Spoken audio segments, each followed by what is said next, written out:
HRN listeners. As we celebrate our 15th year, we are deepening our commitment to giving voice to the next generation of food systems storytellers, and we need your help. Our internship and fellowship programs help activate new possibilities for underrepresented and underestimated young people through experiential journalism, audio engineering, and production training. Through these unique programs, HRN helps food equity stewards build essential workforce readiness skills that expand their potential and foster economic mobility. Please consider supporting these critical programs. And with a minimum donation, you can be entered to win a dinner for two at an amazing restaurant in one of 8 cities and tickets to a concert at a great venue in one of those cities. We have incredible partners across the country who have donated, as they also share our passion for helping to educate the next generation of food systems storytellers. Check out heritageradionetwork.org/15 to donate and enter to win today. That's heritageradionetwork.org/15 to donate and enter to win today. And make sure you donate before March 31st. Thank you. You're listening to Heritage Radio Network. Heritage Radio Network is food radio supported by you. Learn more at heritageradionetwork.org. This episode is brought to you by Wisconsin Cheese. We've been making cheese in Wisconsin since before we were even a state, which may be one reason why we win so many awards for it. It's what happens when a whole state dreams in cheese. Find your next favorite cheese at wisconsincheese.com.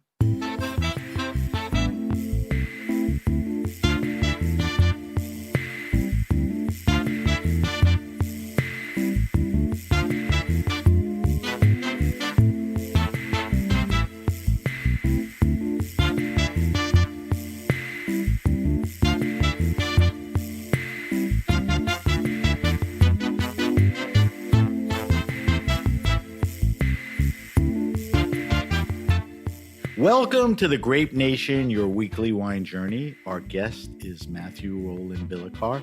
We'll talk to Matthew about Champagne, Billicar Salmon, and more. We'll taste a couple of Matthew's champagnes that he so graciously sent me to taste for our weekly wine sip.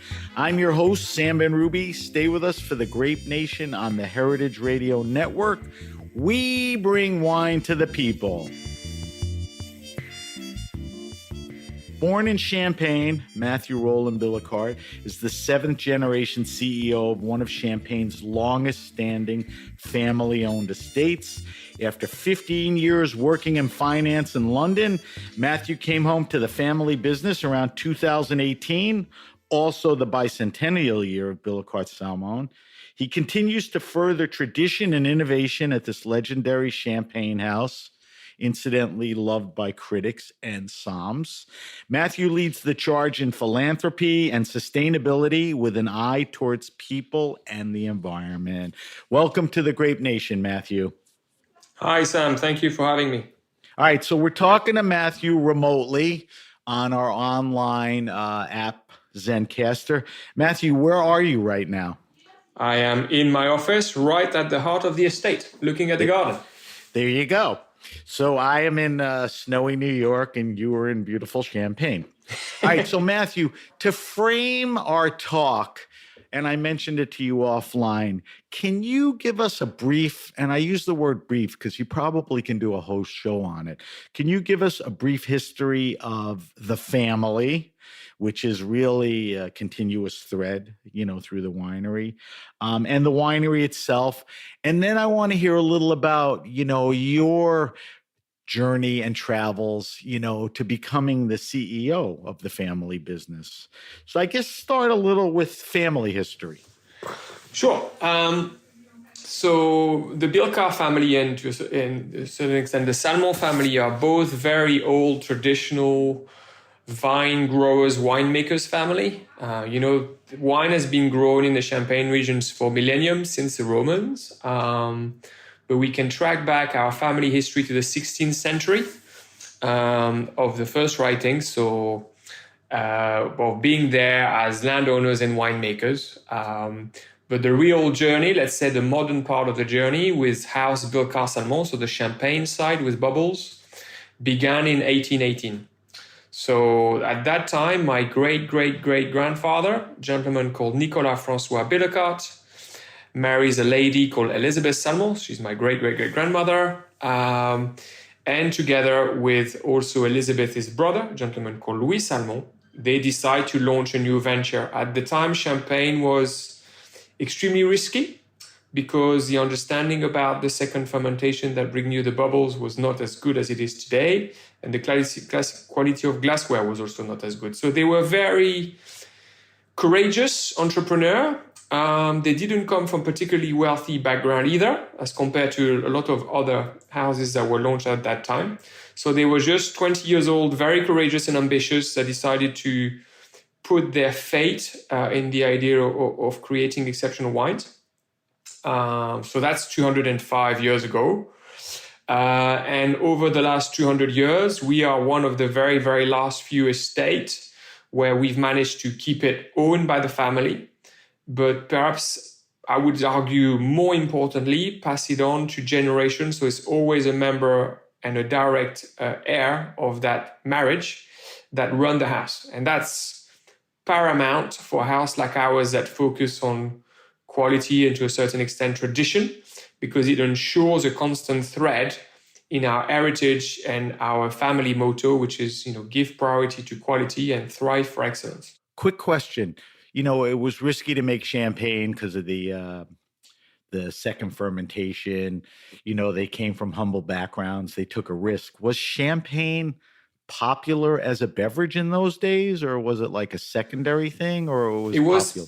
It was popular with a much narrower set of the population. Right. All things considered, it was an even more luxurious beverage then than it is today, even though, it's retained luxury positioning. Because first, the production was a lot smaller. And also, even when the wines was produced, because of that lack of control, sometimes entire production exploded. So it was really served truly to the kings and queens in certain kingdoms, notably in the eastern part of Europe.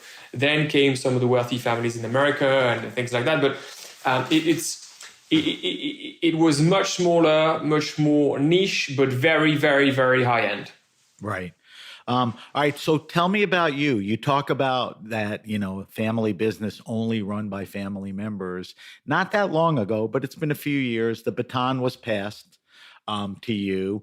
Tell me who was running it right before, and when you jumped in, and take us to the current on that. Sure. So as you said, we transitioned from the 6th to the 7th generation in 2018. So I'm responsible for the house since harvest 2018. I took over from my cousin, Francois, who was a 6th generation, who had run the house very successfully for the past 20 odd years when I took over from him. I'll explain later. He was older than you, right? Yeah. He's definitely older than me. He's 70, 75, something like that. So we work by generation in our mantra, and the idea of the family is to identify the family member who is felt to be the best person to take on the baton, to use your expression. So my objective from the first day is to make sure I pass on the baton to the 8th generation, as in when I'm finished. So let's say, 15, 20 years time. That's the general mantra that we get brought on. In terms of what makes me qualified for it, I sometimes wonder. I'm a Champagne boy, born and bred. So yes, I train internationally, but I was born here. I spent the first 20 years of my life in the Champagne ecosystem. My family name is Bellecart. That name means something to people in the local community. And that's very, very important because Champagne is as much a natural ecosystem that it is a people ecosystem. I want to talk to you about that later. I want to get into that. But stay with, because that's a really important point, and I think an important thing about, Bellecart Salmon. Tell me about when you were younger, because you were a Champagne boy, was it always in your mind that, hey, one day, I'll be running this place, or not sure? You did leave town for, what was it, almost 15 years? I'm guessing maybe to learn English and get, an extended education. Tell me your thoughts with all of that and, what led you to come back, which I think obviously was, your uncle wanted to retire, but fill me in on that. It would be a great story if I told you it was all planned out, but it would not be true. It would not be true. And I think one of our fundamental value as a house is authenticity. So I'm not going to lie. Okay. As a personality, I'm quite independent and strong-minded. So no, I was never told as a child I would be the seventh generation taking over. Right. Having said that, I was not oblivious of the fact that, it's run by a family member, but frankly, it was outside my focus. I left, as you rightly said, for England to learn English. And because I'm a slow learner, it took me 15 years. But in reality, I came back in two stages, although one is less important than the other. But we have a family committee that effectively is my boss. So it's a family committee I report into to explain how the house is running and what we're going to do. So I came back to that family committee in 2013. But it's not something that takes a lot of time. But it was certainly something that brought me back a little bit into the focus of Bilka Salmon as a house, right, as an adult, instead of growing up next to it. And then when Francois, as you said, look, I'm 70, I've run this house for 25 years, we need to think ahead. It was one of these family discussions, which I wasn't part of, to be candid. But it led to a phone call to say something along the line of what are you planning to do for the next 20 years? Because we think you do a good job. That's all. It's not the best storytelling, but at least it's truthful. So. It is truthful, and it's, typical within a family, how things operate within a family than, let's say a bigger corporation. So you are currently the CEO. When you think of, winemaking, champagne or whatever, there's the farming, there's the winemaking, there's the marketing, there's administrating it. Tell me where you have your hands. Are you touching everything? Do you stay away from anything? I think my job is, the house, I need four things. And I look at a bit of what I do in a quadrant of four things. Farming is the cornerstone. So that can be anything from deciding how we run our own vineyard, how we run the vineyard of other landowners that have gifted us with it. So, right, things like converted to organic, the work we're doing with biodynamic trials, all that kind of thing. Whilst right, I don't do it every day, I set the line of what is the right thing to do. As it happens, when I came back from France, I even did a pruning degree. So, I'm a pruning master.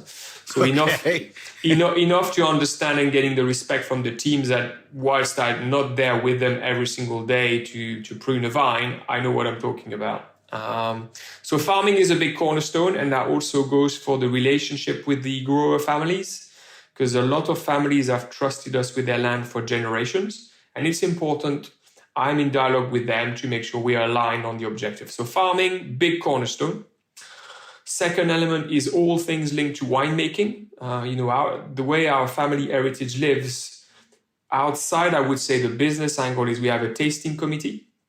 So we have 3 generations of my family that sit on it, and different professionals, and we taste every single wine. We have to agree every single blend. We have to agree all the aging. We have to agree the dosage.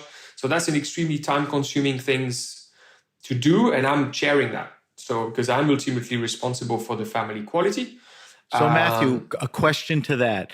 A lot of well-known champagne houses, have well-known winemakers, and they basically control the style and all that. Is it fair to say your champagnes, your wines are done by committee? Yeah, they are. I'm sure one person at some time may influence more than others, but generally not one singular person is No, I have a casting vote, but it's one person, one vote, and we try always to get to a consensus. The difference with winemaking and taste, and I know that's not possibly the most politically correct thing to say, but there isn't something as an absolute taste, or certainly I don't believe in it. We are professionals at it, certainly, but our taste is not superior for that reason.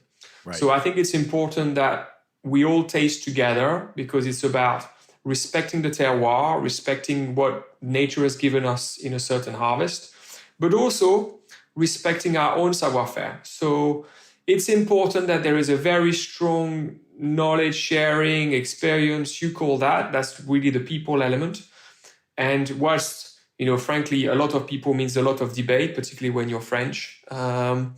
We are all aiming in the direction that every single bottle that leaves the Bilka Salmon estate have to be exceptional. And I would rather have 7 or 8 people do that than just one. I agree. One is convenient for PR, but it's not the way to achieve excellence. And I'm more focused on achieving excellence than PR. It makes sense, and it also utilizes everyone in the family. Oh, so we talked about 4 things. You mentioned 2: farming, winemaking. So we've done 2. The third element is what we do now. So speaking to our community, you included, but spending time with the Bilka lovers, clients, distributors, traveling the world a little bit. I try and do no more than 20% traveling. To go and see, go to La Fête du Champagne in the US. I'm coming for a launch in Miami in April. I was in London earlier in the week. So I have to do that element, which is a good way also to keep a good dialogue, because the ultimate objective for us as an estate is, yes, we are a guardian of a natural ecosystem and we look after vineyards, but I want people to have a smile on their faces when they taste Bilka Salmon. And if you don't know the people you're trying to put a smile on their faces, then I don't think we are maximizing our chances. So that element, whilst I stay very firmly rooted on the ground in Champagne, I have to do a little bit to make sure we are in the right places. So these are the 3 important ones. And the last, which is a boring one, is all the admin side that you have to do when you are a CEO of a company. And somebody has to do it. Yeah, somebody. Exactly. I can't tell you that's exciting, but it is part of my job. It keeps the wheels rolling. Exactly. All right. So I want to talk to you about a few things in Champagne in general, but I think this is a good time to maybe talk about one of the first champagnes. You sent me a rock star of a champagne. You sent me the 2008. And I want you to talk about the vintage for a second. The Champagne Bilka Salmon, Nicolas Francois, and we found out Nicolas Francois was, one of the patriarchs of the winery. So in front of me is the 2008 Nicolas Francois. I'm looking at it. It's got a beautiful golden hue with very classy, bubbles. Tell me about the vintage and tell me about this wine. Yeah, let me give you a bit of context on what we do, and then it'll become a lot clearer. At Bilka, we do 4 different types of cuvées. We do the traditional blend cuvées, which have the black labels, Nicolas Francois and Brut Reserve. We do the Blanc de Blanc. We can talk about that later. That's what we do in Grand Cru Chardonnay. Important part. And we will taste the Brut towards the end of the show. We do the Rosé category, which is particularly well known in the US, so Brut Rosé and Elisabeth Salmon. And we do also the barrel fermented wine. So you have 4 types of wine. The one you're tasting right now is the super premium version in what we do in traditional blend, the Cuvée Nicolas Francois. That's, for me, what I mean by traditional blend, to make it simple, is when you think about champagne, that's probably that category that you're thinking of. You're not thinking of rosé, you're not thinking of Blanc de Blanc, you're not thinking about wines that are 100% barrel vinified, which are I've got much more depth of flavor. So Nicolas Francois, because it's the name of our ancestor, as you mentioned, but it is our prestige cuvée of a traditional blend. That's if you like the classic cut of champagne, that's where this is going to be. And only it's a vintage wine. Only ever vintage, and we don't produce it every year. So it's only ever done in the very best years with a very long aging. So the 2008, we only released last year in 2023. So it was 15 years old when we first released it. Yeah, so it's really the pinnacle of what we do in traditional blend. For the slightly technical elements is 60% Pinot Noir, Premier and Grand Cru, 40% Grand Cru Chardonnay. So think of it as the very best of the best of what can be done in Champagne. A proportion is vinified in barrels. The rest of it is vinified in stainless steel. 10 years plus, in this case, 13 years. And a low dosage, very small quantity, grab it whilst you can type thing when you see it.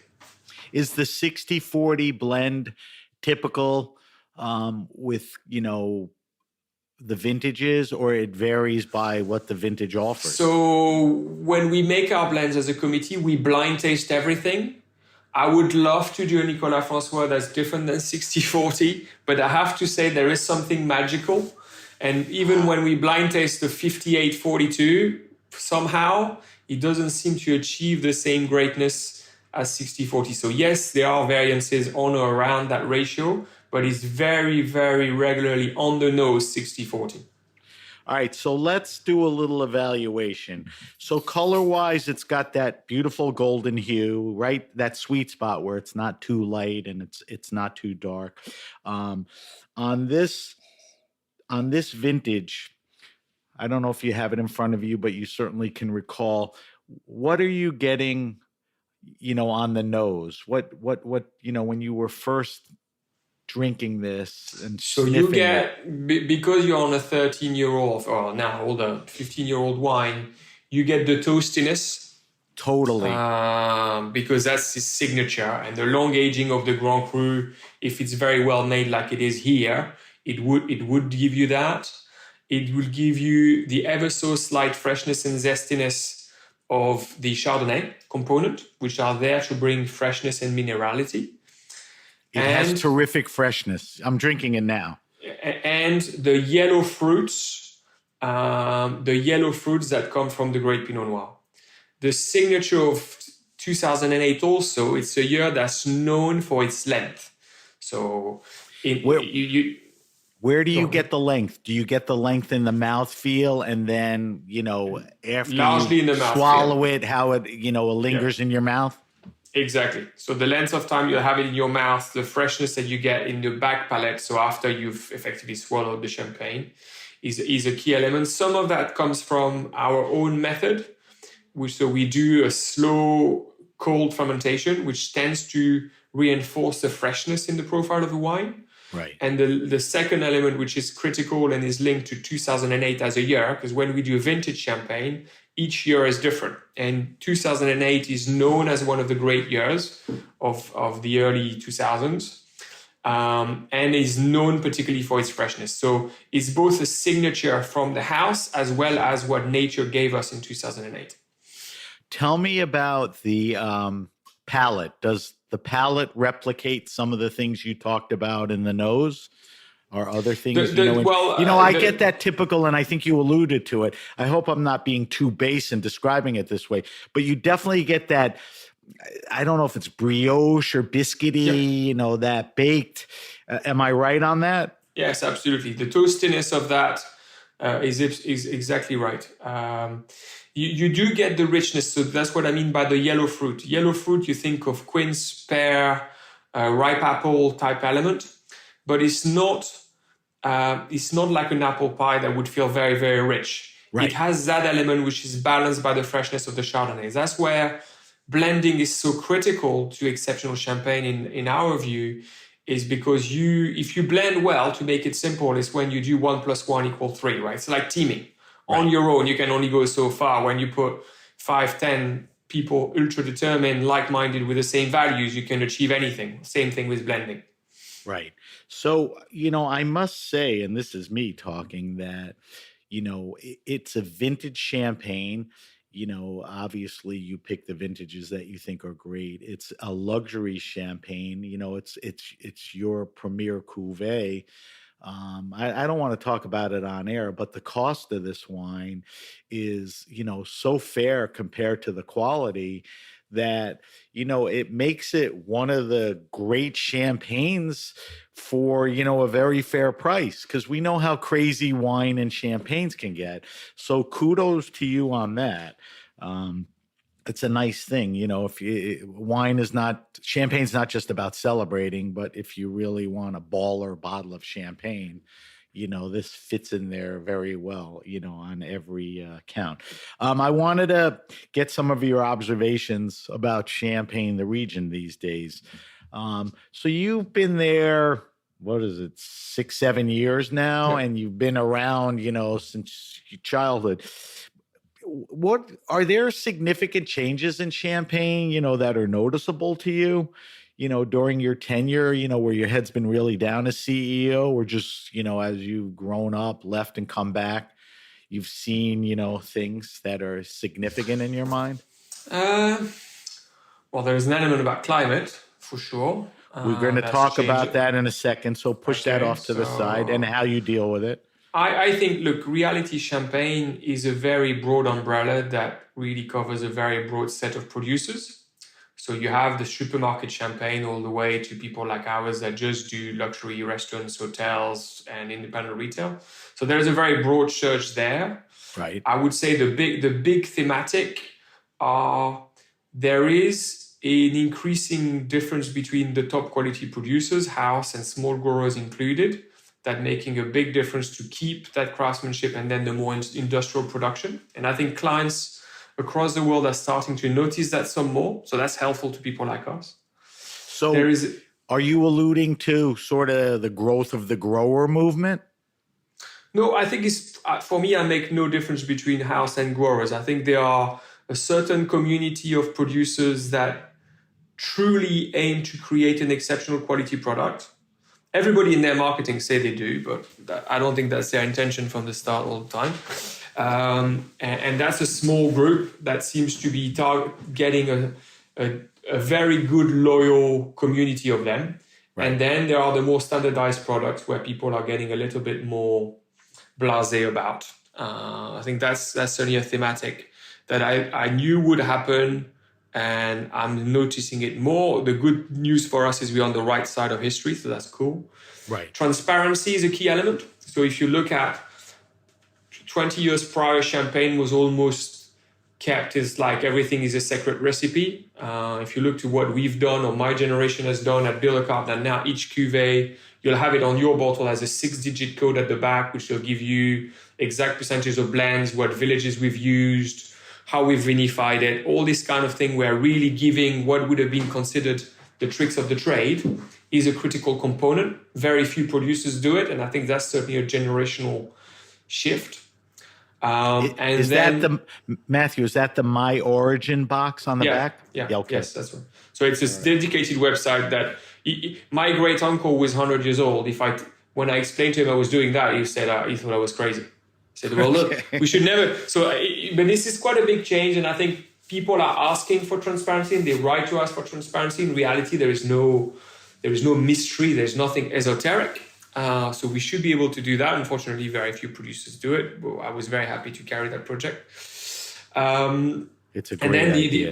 And then the other element, which I guess is more market-led, is whilst I've been in this house for 6 years, I've seen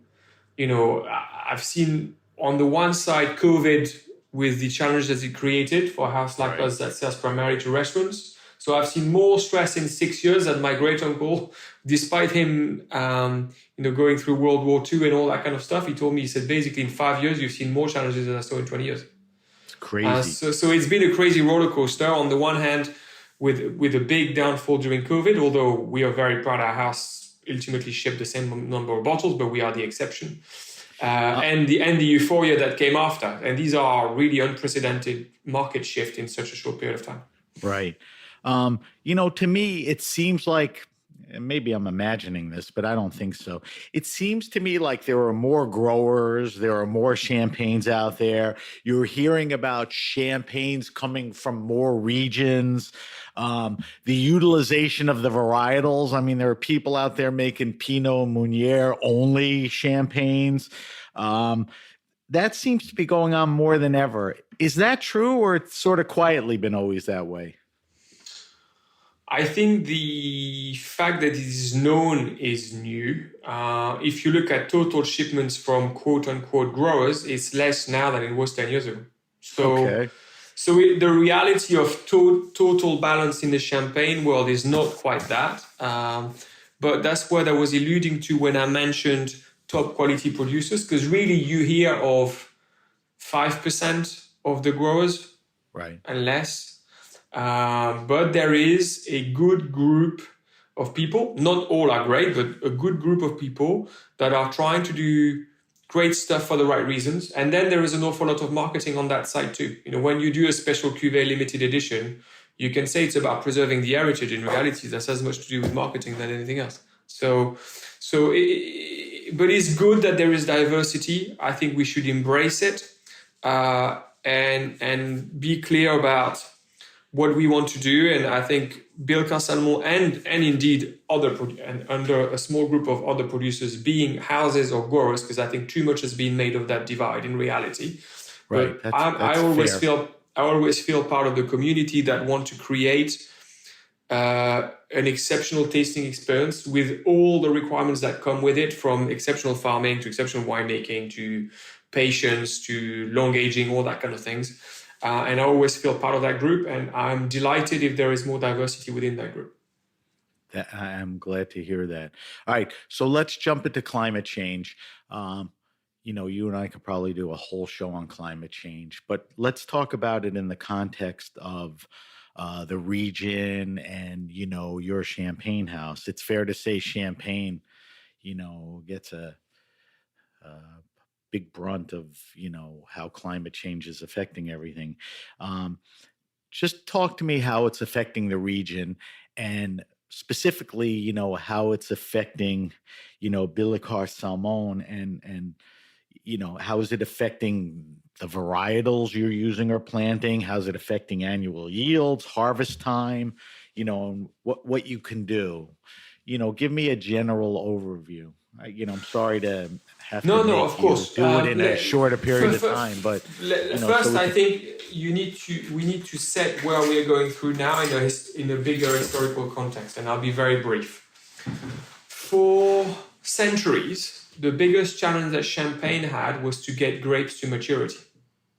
Right. We are one of the furthest north. Clearly now there are slight changes, but for a very, very long time, Champagne was one of the furthest north region, and it was effectively the limit to be able to grow vines. So my great uncle that ran the estate from the 60s and 90s, when I tell him the challenge of my generation and my kids, or wherever this age generation will be, it will be to slow down maturity, he rolls his eyes.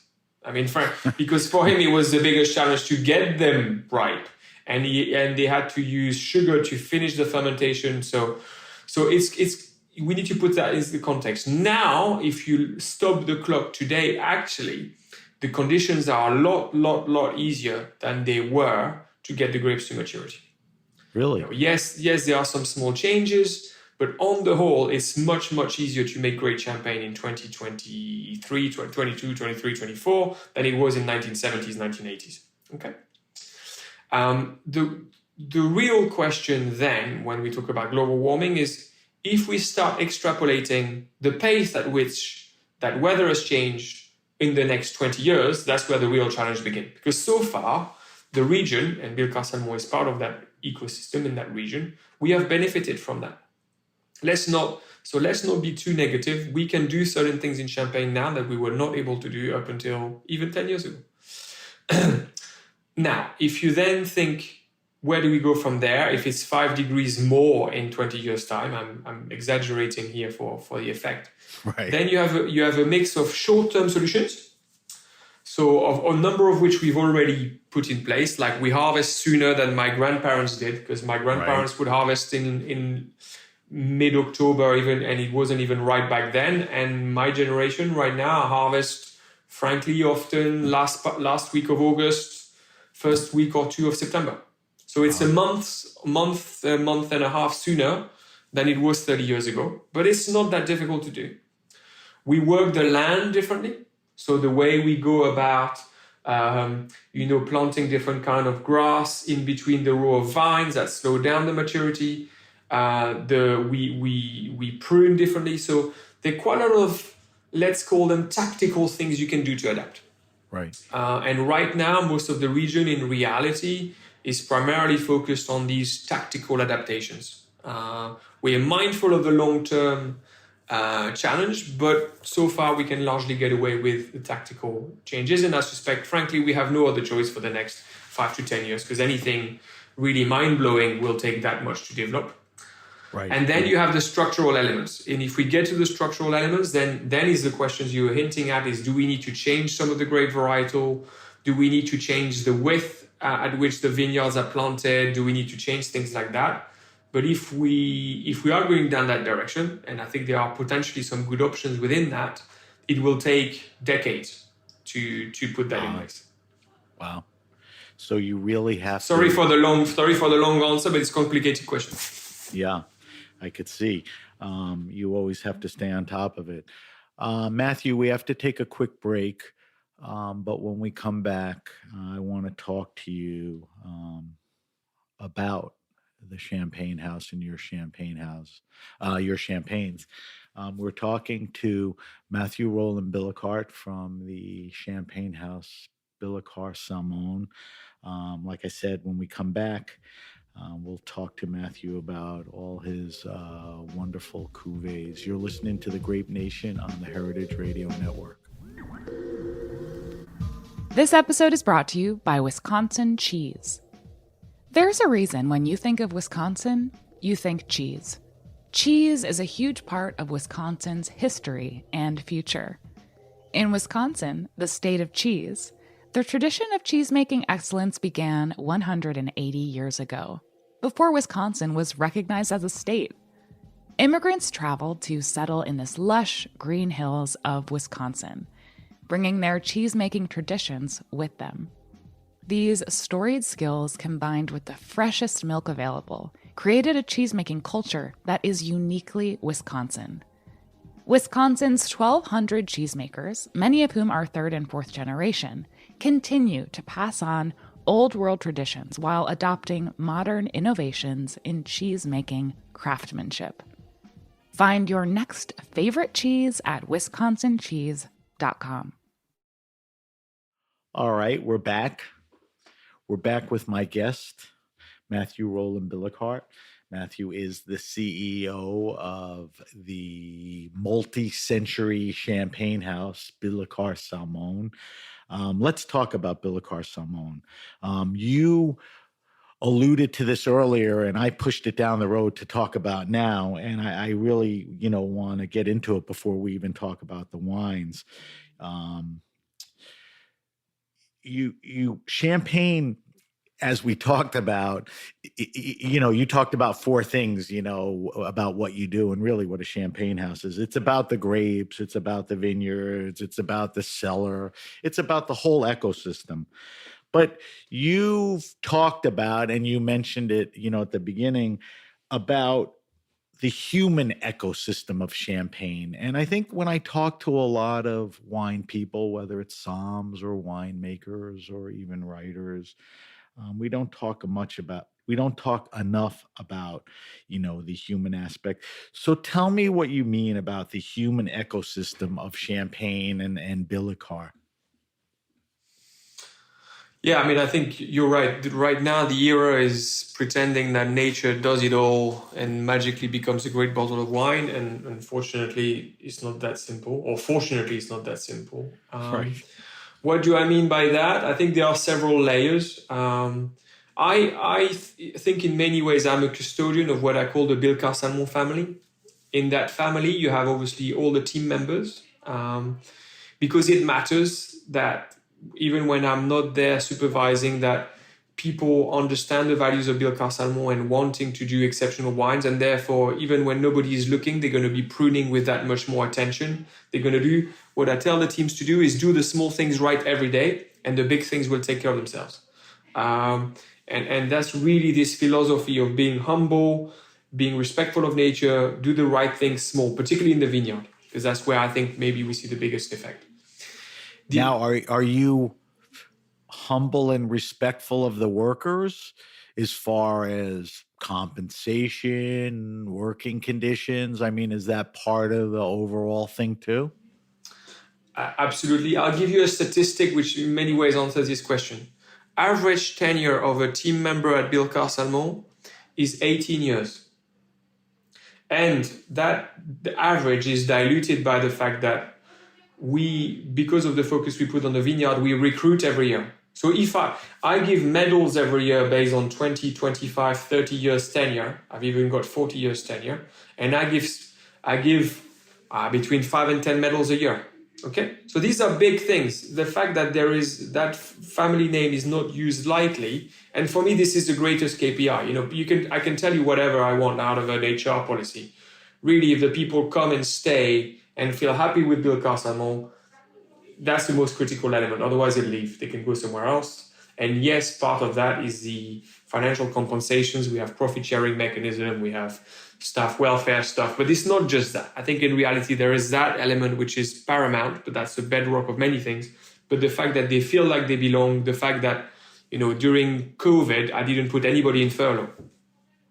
Wow. That's easy. Yeah, because I said, we're a family, we're not going to let you down, right? So these are, you could say small things, but really it basically a translation to a very deep, strong, rural, in the noblest sense of the word, values. And that's also a big reason why being family owned makes such a big difference. Yeah, I mean, your name's on the bottle. Exactly. And the other element where it's critical that people ecosystem is our relationship with our grower partners.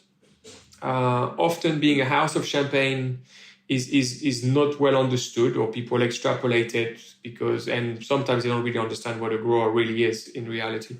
But the trusted relationship we have with our grower partners, the fact that we all go in the same direction in terms of the respect of nature, respect of the vineyard, all that kind of thing, and that trust bond that's established for generation is also a critical component in my human ecosystem. That's why, you know, I lived in London for 15 years.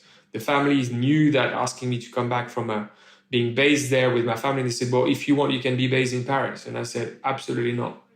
I've grown up here. I know that if you want to run Bilka Salmon the way I wanted and we wanted to be run, there is absolutely no substitute of being based anything other than Champagne. Because I drive by certain parcels every day. I say hello to certain grower partners there. They know I'm there. They know I will see if it's not pruned properly.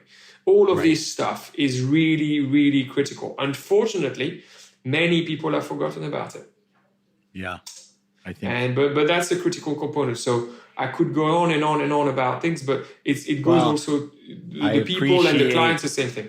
Yeah. I appreciate, you know, the recognition of that and, you know, the implementation. It's a wonderful thing. Let's shift over into the vineyards. I'm interested in the vineyards and your farming. Correct me if I'm wrong, but you own or control, as you discussed, you know, with your partners, over 100 acres of vines. And you said something that was interesting to me, and I want you to expand on it and then get specific. You talk about prevention over cure in the vineyards. You know, it's like medicine too. You want to be proactive, not reactive. So how do you describe, you know, the farming? You mentioned earlier organics, biodynamics. You know, tell me, you know, what you're doing there. And that's separate of sustainability, which we'll talk about too. So before we go into the terrible jargon, the philosophy we get taught as children is we have to treat the vines the way we treat our children. Okay? That's something that's part of the Bilka Salmon lingo or the Bilka family from very young age. When you hear that you're 6 or 8, you don't know what that means, but believe me, it lands. Obviously, this evolves over time. That belief in the 1980s means something very different in 2020, but right now, you think Bilka, we need 300 hectares, 100 we own, 100 we run on behalf of the landowners, and 100 we purchase grapes, and grapes only. That means we use sustainability charter as a baseline. I don't want to use weed killers. I don't want to use chemical fertilizers, none of this stuff. The whole idea is to try to create an ecosystem where the frequency and intensity of diseases that require treatment, organic or not organic, is reduced. For our own estate, as you mentioned, I made that decision within the first year I took over. I converted virtually all our own holdings in organic certification. And part of that now is also work in biodynamic. That's in many ways for us to put ourselves at the forefront of what can be done History will tell whether organic is superior to a very smart, sustainable farming using very small quantities at the right moment of particular treatments. But I wanted to put ourselves at the forefront and demonstrate that it can be done. And we've done it in the easy years, like 22, for example, but we've also done it in 21 when we took a terrible yield, because that's sending a very strong message to my grower partners as well, is I'm capable of taking that risk. Why don't you? At least follow in the same path. So it's a mix of leading by example, applying the family philosophy, but I think it's very important also to remember, and I know the world doesn't like what I'm about to say right now, that viticulture, it should not be a marketing discussion. It's fair enough. It's too serious. Too much labeling. Yeah, too much labeling. Actually, the reality, in truth, if you look in 100 years' time, viticulture is about small nuances, adapting to nature, doing the small things right. And unfortunately, whilst I can say that having converted to organic, so in many ways I preach against what I've just said, but I've done it knowing that sometimes I wonder if in 100 years' time we will not say we've gone too far in certain directions. So we are doing everything we possibly can to do the very best thing we can do every day, but we are humble enough to know maybe some of the things we do today are not as good as they could be. And it's a constant challenge and constant experiment in the vineyard, and the desire to aim towards an ever more respectful way of dealing with nature that will get us there. It's not today's solution. It's a mix of different solutions I believe will get us there. So is it fair to say your grower partners pretty much have to abide by or buy into what you just described? We try not to be as forceful as the way you said, but okay. Yes. But you would like it to be that. Yeah, I think I am very close to that.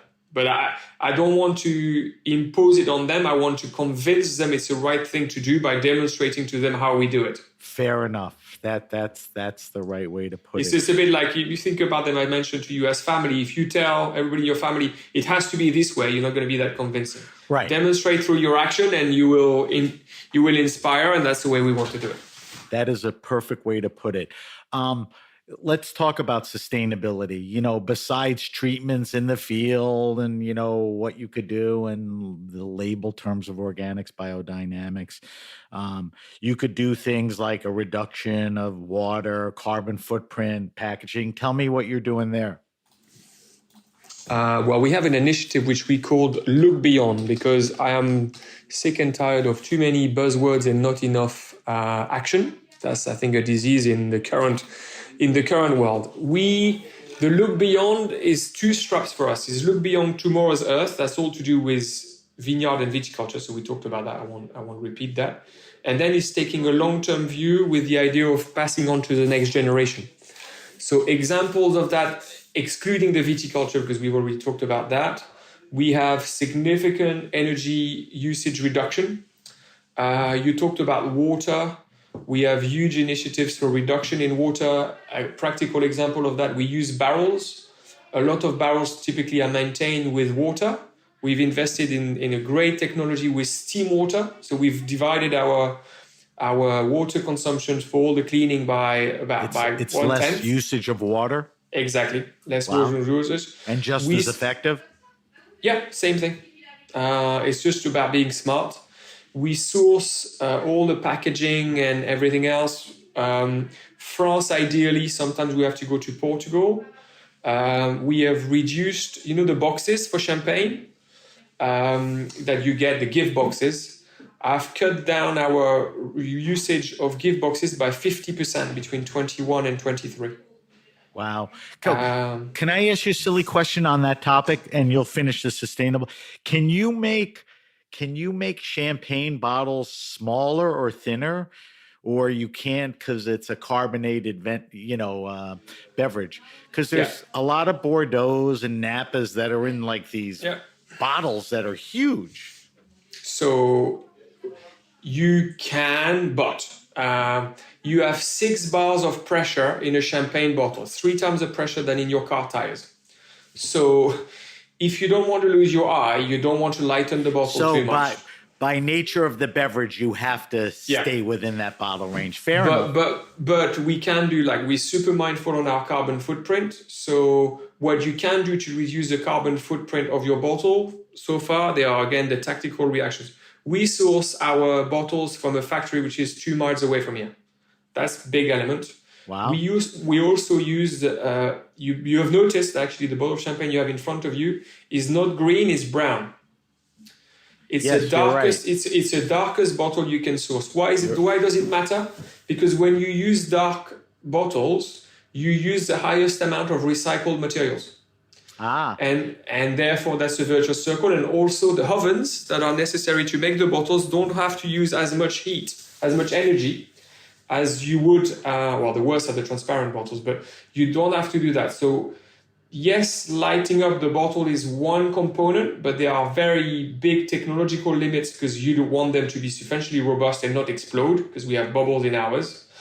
But we are at the forefront of that with our own bottle, which is dark and locally sourced. Longer term, will the technology help us make our bottles as robust and lighter? We hope so, and we are working on it, but I don't have an immediate solution. That's interesting stuff. We'll keep an eye on So these that. are the techie stuff, and then to go back to the human side of sustainability, because it's not just nature and supply chain.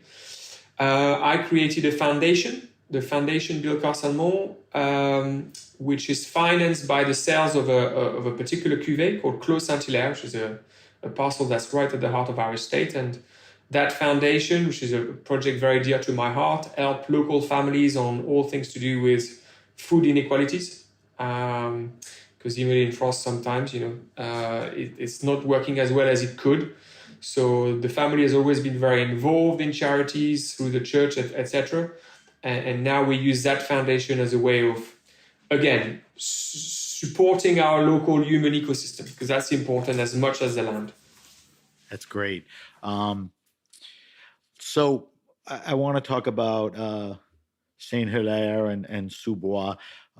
Let's jump into the cellar for a minute. You make over a dozen cuvées, I think. What I'm curious about, and we haven't spent a lot of time talking about it, and it's certainly, your wheelhouse or an important imprint, is rosé. I'm curious when and how the rosé thing became such a thing at Billecart. Did you make it accessible? Did you make it right? Did you make it right and price it right? I mean, that is a big deal thing at Billecart, true? It's a big deal thing, especially in the US. So that's part of it. It's more popular here. No, it's very popular in France too, but in the US, I always get amazed. It's popular too. Okay. Yeah, people think we only make rosé. Right. So there are two elements. We've been making rosé since at least 1840, so it's not new. Okay. However, the rosé that is an approach that my great uncle brought in the 1960s. At the time, rosé was really, really not popular. Because most of the rosé were very heavy and rich and a lot of tannins. And he said to his dad about the time where I took over, so 5-6 years in, he said, look, I want to make a very light style of rosé, very fresh. And his dad said, look, it's never going to work. But he was pretty stubborn and changed completely the approach and the philosophy on making a light rosé, very fresh, very precise, not overly sugary. And it took him a good 15 years for it to have a real momentum, and we were really helped by the top chefs in France. The 3 Michelin star chefs in France championed Billecart Salmon Rosé and said, look, we know you don't like the rosé, but taste this. This is not rosé, it's Billecart. And really from that on, championed us, thinking that wine is amazing. That really helped us, and then it grew from there and in the US and in other countries. So that's really a very old heritage, 1960s reinvention, and let's say commercial success came in the 1990s. So it's all about history, doing it right, consulting with other people. I mean, this is based on, what you see, think, and promote. I mean, Billecart Salmon is a foodie wine, right? Fair to say that? Yeah, it's versatile. It's aperitif, pizzas, sushis, and every time you fancy. Well, that's the beauty of champagne. And that's where you consult, with chefs on, the pairings and all of that stuff. We'll talk about the other champagnes in a second, but while we're on this, can you tell me why champagne is so hard to pair with beef? Well, the Pinot Noir barrel fermented can work with beef. Okay. So there's some option there, but it's But we not have to top we have to let the red wine guys have a little bit of a slot. Come on. We have to be nice to them. Okay, very kind of you. Appreciate that. All right, so a couple things. You talked about that you make the 4 different, champagnes, earlier in the show, and that's when we jumped into the Nicolas Francois. And we're going to taste the Brut Reserve in a minute. But you're doing a couple things, that are interesting and maybe more of an imprint, for your champagnes than other people. You were inspired by the way brewers make beer, so I want to know how that influenced you. And you are a big proponent of oak, in some of your cuvées. Yeah. So talk to me about, what brewers were doing that caught your attention and, helped you with, how you want to make your champagnes. So part of the in-laws in the 1950s were brewers in one corner of the family, and they noticed that our control of our fermentation, without wanting to get too technical, was not as good as what they were doing being brewers. So they controlled temperature as a way of controlling the yeast and have a lighter style and fresher style and more precise expression of the terroir. So we basically borrowed their technology, but that's something now is basically across every single cuvée since the 1950s. Right. So that's now all the cornerstone of cold fermentation, which is really one of the backbone of the Billecart Salmon style, is through that knowledge transfer in the 1950s. Okay, Matthew, what does the cold fermentation do to the champagne? Is it a freshness thing? I mean, what do you get from that? Think about it like slow cooking. Okay. Low temperature cooking. If you ferment at low temperature, you'll have the most pure expression of your terroir. Okay? Think about like a lobster you barbecue or lobster you cook at low temperature. It's going to smell or feel more like a lobster if it's low temperature than a barbecue, right? So that's the same principle. So it's about respecting the ingredient because the ingredients is what nature has given us. And the second element, which is characteristic, is it gives the wine a stronger freshness. And therefore, their life is longer. My wines typically will age 5, 10, 15, 20, 30 years longer than most average champagne because of that signature approach. So that's why it matters. It's a pure expression of the terroir and more freshness. So, and using stainless steel too? I mean, brewers do a cold settling and stainless steel. Yeah. You've implemented that. Were they not always using stainless steel, along with before stainless steel came in, it depends how far you go, but until World War II, it was a lot of barrels and then a lot of concrete. Got it. Stainless steel came in a bit later. I mean, so we say later. Concrete and barrels. All right. Now let's talk about oak. You're vinifying, some of your cuvées, which you mentioned in oak. Tell me about those and tell me, what oak does to the champagnes. Yeah, you're spot on. I mean, one of the largest owners of barrels in Champagne. We own 400 Burgundian oak barrels and 26 very large barrels, which is rare because for convenience, a lot of people don't use those except the very small producers like the growers you mentioned. Why do we do it? We do it because it gives a very different texture and complexity to the wine, which you may or may not like. And that's why we've... Describe those textures. It's more foodie wine, more concentrated, deeper colors, and more structure. So you were challenging me as it's not so good with beef. Actually, if you taste the Clos Saint-Hilaire, so 100% Pinot Noir, all vineyard, vinified in barrels and aged for 15 years, it will go very well with beef. But that's a very narrow set. Okay. And that's why we created these two cuvées, Brut Sous Bois, which is a non-vintage cuvée of this, which goes well with richer food. It goes more with food. So think poultry, think cheese, Beef is borderline, but it can be done. So richer style that you would not necessarily readily associate with champagne. Brut Sous Bois can take this. A lot of red wine drinkers tell us, I don't like champagne, but I really love this one. It's fuller, it's deeper, it's richer. And in non-vintage, it's called Brut Sous Bois with long aging. We are at the moment shipping the 2016 cut. So, for a non-vintage, it's older than a lot of vintage champagne on the market. And the Clos Saint-Hilaire, which is an historic vineyard at the heart of the estate, 100% Pinot Noir, old vineyard. But it's very few estates do that and do 100%. Small growers and a couple of houses do it. Is that changing, or people just don't want to get into making the champagnes that way? It's changing. I think it's coming back a little bit in vogue, but it's hard to scale up. So it tends to be the smaller producers that use barrels. Because if you think about it, if you're a house that make, 10 million bottles or something like this, and you have to handle 228 liters at a time, it's incredibly, it takes an incredible amount of time. However, for me, it's the right thing to do for our heritage. We're proud of that haute couture style. It may not suit everybody's palate, and it's not because it's oak barrel vinified that you're going to like it.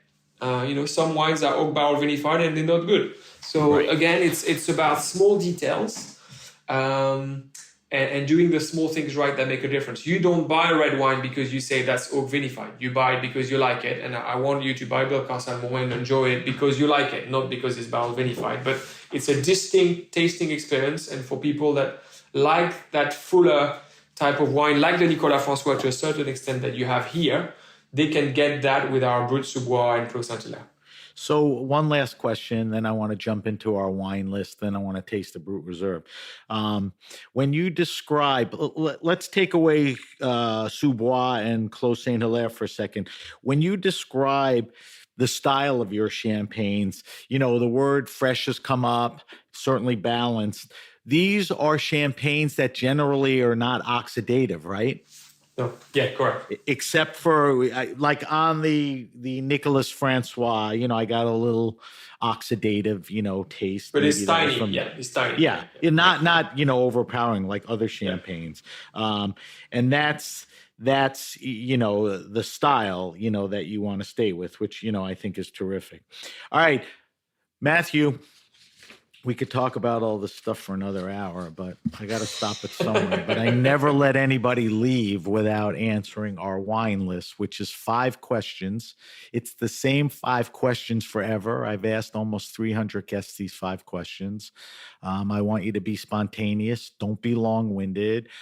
We post these answers on our social media. We have a whole historical data bank of the greatest wine people and their selections to these answers.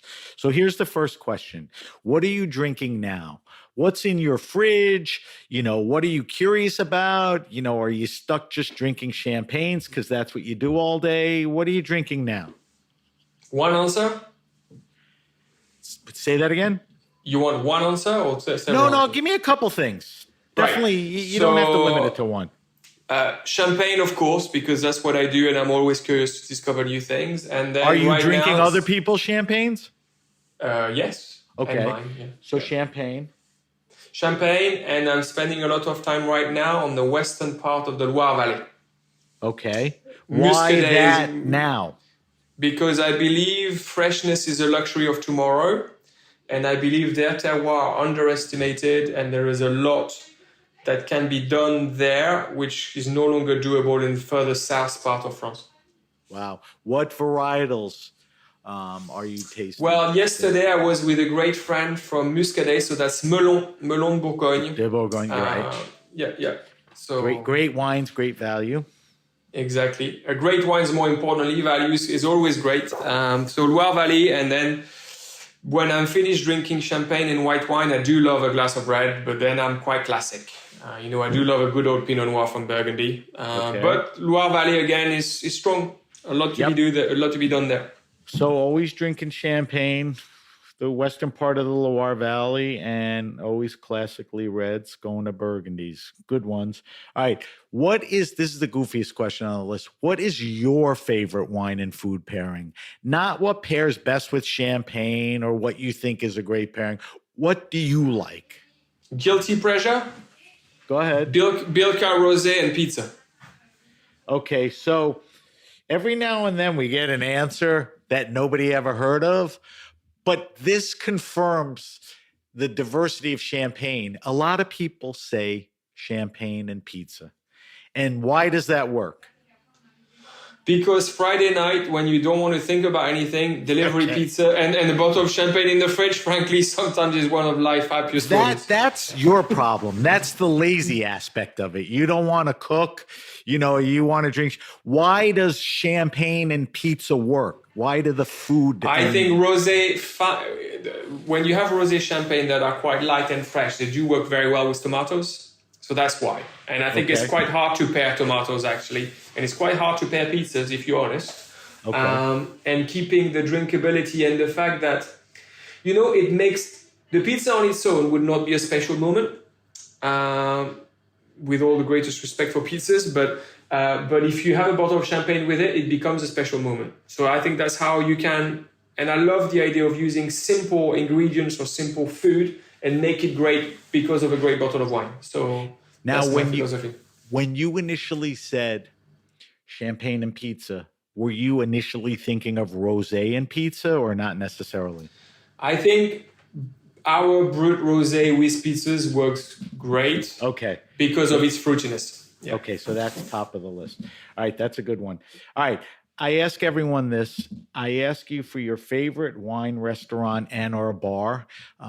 Maybe it's fun if you could name some places around where you live and work. Maybe there are a few places in your travels, and you do travel extensively, that always, remind you of how good things are. You could list a few, and this is not your favorite or ranking them. These are just a few places that do it well, because I don't want you to bump into a guy in Champagne. He goes, how come you didn't mention me on that podcast? It's not about that. Can you think about, a few places that have just great service, great selection, good knowledge. You walk in, it's a good vibe. Any places ring of that? Which country? Anything like you go to by you, that is solid in that sense that you're comfortable? So by me, you go to L'Assiette Champenoise, amazing wine list selection and possibly the best food in the region. Yes. And you go also Les Crayères for their most amazing wine list. Not only, but you asked me about wine list specifically, the food is also great. And then I have a local restaurant in my village called Couvert de Vigne in Chigny-les-Roses. Spell it for me, because I posted. Couvert, and then D-E, and Vigne for vineyard, Vignes. New chef. That's a new one. Friend of mine, short wine list, but short and punchy with the right producers. And I can walk back home, so that's very convenient. That's what I'm looking for. And the other two have come up because they're among the best in the world besides And Champagne. then best wine program, I was there for lunch yesterday. London, Hélène Darroze by the Connaught.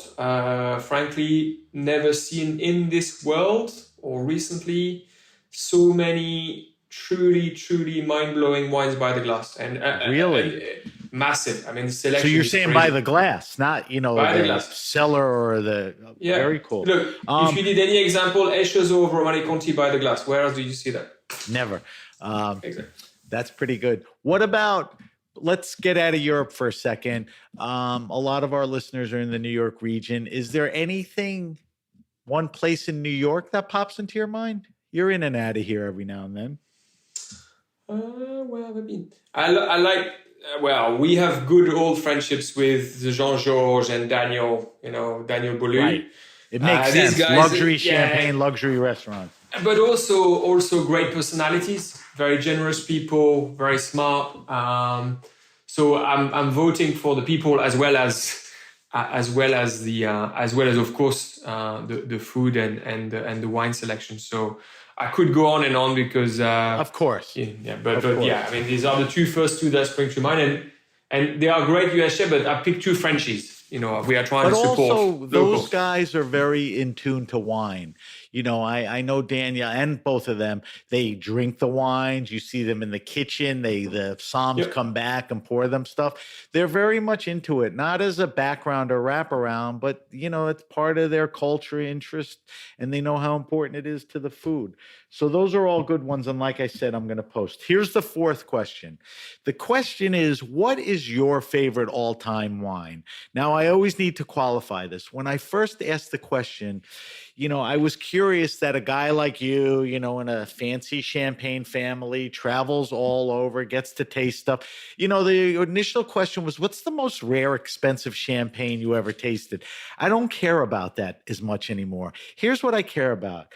What is that wine or champagne or both, and you could do more than one, that was transcendental, that was a gateway, that opened your eyes to wine, that changed the way you think about it? And this is along your travels, as a kid, a young adult, currently. Is there any wine or two that's just important to you? I'll give you three, four. Can I have 3, 4? Go ahead. Yes. I would not be speaking to you if it wasn't for a Magnum of Nicolas François 1990. Okay. So because until I tried this wine, I told my father I didn't like champagne, and he hated it. How old were you? I think when I tasted it, I must have been 16 or 17. And after this day, I stopped saying I didn't like champagne. I started saying, what champagne is it? So can I ask you a question? Were you that little bratty kid that ran around saying you didn't like champagne just to be a contrarian because all anybody did around there and thought about was champagne? Is that the reason? With hindsight, that must be part of the answer. All right. What's the second one? Greatest bottle of red I've ever had is a Claude Laroche from Rousseau 1989. So it's got to be there because I'm still trying to find a bottle that's better than that. Okay. Can't go wrong with Rousseau. I will credit my first visit at Pontet-Canet with Jean-Michel Combe, because he was the first one to talk to me about biodynamic wines. Right. And not only the philosophy, but the quality of the wine that came with it and how strongly they accelerated their quality thanks to his work clearly made a difference in my own approach. And last but not least, because I mentioned the western part of the Loire Valley, you have to try a cuvée called Gaia, Gaia, from a gentleman called Jérôme Brotteau, Breudeau.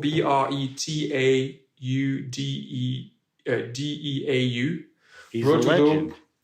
And the wine is, if you blindfold yourself, tell me that's Muscadet. It's what it is, Muscadet, but more importantly, it's an exceptional glass of wine, and every wine lover full of certainty should once in their life taste a glass like this and say, actually, there is no certainty in life other than we should all try and taste exceptional wine. Those are all awesome answers. I appreciate that you gave us 4 because they all have meaning. I am especially impressed by your third choice because I think the Pontet-Canet tasting and effect had a major effect over how you think and what you do. So kudos to you and them on that. All right, here's the last question. Maybe a little harder for you than some other people, but the question is, and I'll modify it for you a little. Tell me the best wine you could recommend around $15, $20, $22 retail, American dollars, a red and a white. And you kind of mentioned it 2-3 times. Muscadet, made by decent makers, fits that category for white because it's a wonderful wine and the prices are still terrific. So I want you to think along that line. Tell me and the Loire may even fit in there. Tell me what you think some of the best value wines out there are. And I always say my kids are in like their mid-late 20s and they can't afford $40 bottle wines, but they want to wow for 20 or 18 or 22.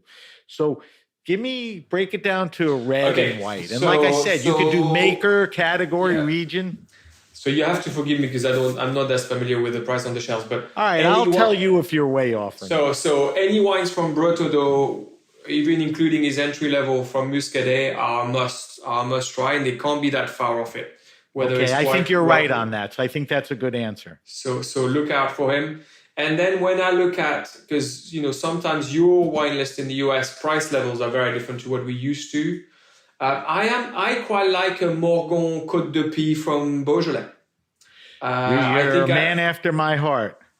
Because why Côte de Pie? You like a little bigger? Yeah, I just think you do get a little bit more concentration. I mean, it depends on the producer. But if you ask me about the value wines, other ones also, and forgive me if I'm being a bit too French here, Provence reds. Yes. Wines with a bit of sunshine. You're away from the big names, but people always associate Provence with rosé. Clearly, this is an important color for them, but we work with an estate called Chateau Malherbe. And in white and red, frankly, it's a great proposition. So, how do you spell that Chateau? Malherbe is Malherbe. Okay. And so they're not going to be that far off in terms of price points. They can't. Yeah, be, no. I think you're in that sweet spot, and I think those are all good ones. Unfortunately, like everything, I mean, Morgon and Beaujolais was so much cheaper. They're still incredible values, but they're 8, 10, 12, 15, $20 more than they were not that long ago. So. That's why the Loire. Look, I think people should look at the Loire. You're right on the Loire. Yeah, you're making Pascaline Lepelletier very happy, right? All right. So we end the show with a feature called the Weekly Wine Sip. Every week we'll taste a different wine on air. This week, and I like to feature our winemakers. This week we're going to taste the Billecart Salmon Brut Reserve. I have it in front of me. Tell me a little about this particular bottling. It's our signature bottle for traditional blend. 3 grape varietal, Pinot Noir, Meunier, and Chardonnay. You must have in your bottle the one based on Harvest 2019, I'm guessing. So it spent 4 years in our cellar before being shipped. Matthew, how would I know that? The origin number is 191-193. So 19 tells you it's 19. The first two digit give you the harvest. So that's what you said I have, right? Yeah, that's what you have. I knew it. I know that's what we've been shipping for the last 6 months. And the little thing that you will be able to see on the My Origin website is we use 10 different harvests to make this wine. So there's an awful lot of reserve wines. There's a small proportion between 7 and 8% that's barrel vinified on top of what we do in stainless steel. 4 years in the cellar, and it's a very strong Billecart signature because it's expressing the DNA of the house: finesse, elegance, and balance. Very versatile. Breakfast, lunch, afternoon tea, dinner, and after dinner. Okay. All right. So let's do an evaluation. The color is a beautiful golden yellow. It may even be, I don't know, a touch deeper than the Nicolas Francois, not sure. But get your nose into this and tell me what you're getting on the nose. Yellow fruits, perhaps more so than the Nicolas Francois you had earlier. Okay. So riper apple, a little bit of baked. You mentioned brioche, but that's that kind of hint. Lighter, much lighter. There's no oak in this? There is 8% of oak. Okay, so it's very, compared to how much oak for the 20. Okay, 20. So it's more than double. But the difference is the Nicolas Francois was aged 13 years, and that's aged between 3 and 4, which, by the way, is double what normally get on the market. Well, we didn't talk about it. You tend to age your wines longer than most champagne houses. Yeah, that's the luxury of being family owned. And also the desire to achieve greatness. So yes. All right. So mouthfeel, classic, a nice medium feel, not too unctuous, not light. The bubbles are beautiful. How about the palate? Does the palate replicate what you got in the nose? You get more freshness, I think, that you will get in the nose. I would say. I mean, you'll have your expression, and also the key thing with Billecart. Whilst I know we don't want to get too technical, but all our cuvées now are very low sugar. So this is a dosage of 3 grams. So this is half or a third of what you normally get with other quote unquote entry level cuvées. Yeah. What did you say the dosage in the Nicolas It's Francois. Nicolas Francois, I think, is 4 grams. I mean, Okay, all so our that's cuvées low. now are extra brut. Yeah, it's all low. That's low too.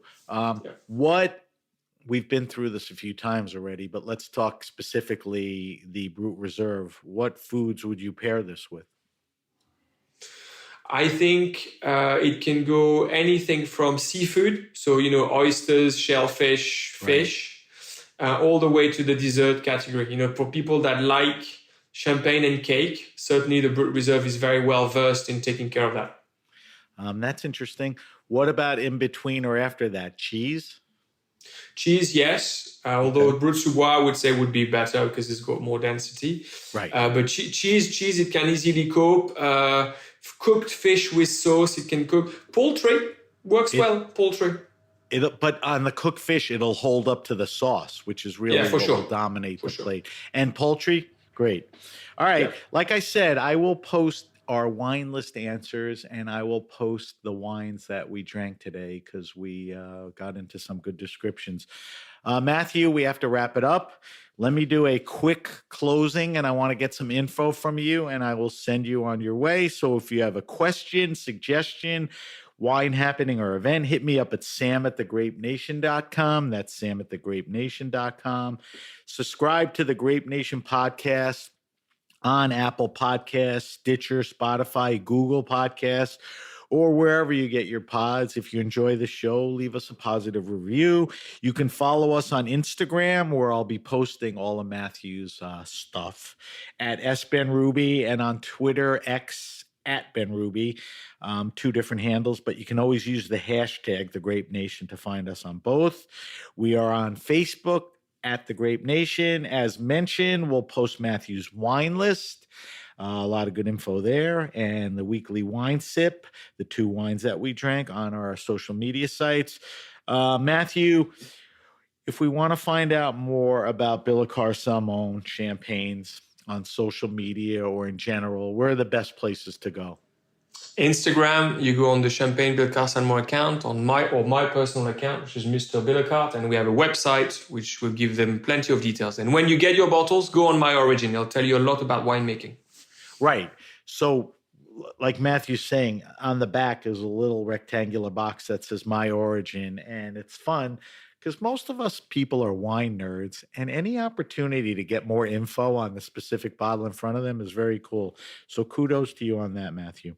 All right, so you can go online or you can go on social and follow everyone. I want to thank our guest, Matthew Roland Billicar, for joining us. Thank you to our engineer, Armin, and everyone at the Heritage Radio Network. I'm Sam Ben-Ruby, and you've been listening to The Grape Nation.